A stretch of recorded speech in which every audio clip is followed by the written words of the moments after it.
நம்ம அண்ணன் என்ன சொல்லியிருக்காருன்னு பாருங்கள். விஜய் திரைப்படத்தை தடுத்தாச்சுன்னா அவர்களுக்கே அது பாதகமாக முடியுமா? நாளை முதல்வரான் அண்ணன் இப்படி தான் அவர் மோடி அங்கில் அப்படின்னு பேச போய் தான் இன்றைக்கி இந்த நிலைமைக்கு இருக்கிறாரு.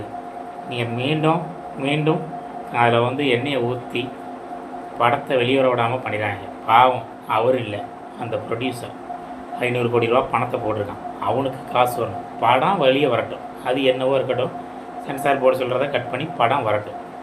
மற்றபடி சுற்றி இருக்கிறவங்களாம் சேர்ந்து அவருக்கு இன்னும் கொஞ்சம் எண்ணெயை ஊற்றி ஏற்கனவே அவர் சிபிஐ விசாரணைக்கு போகிறாரு, அங்கேயே உட்கார வச்சுறாங்க.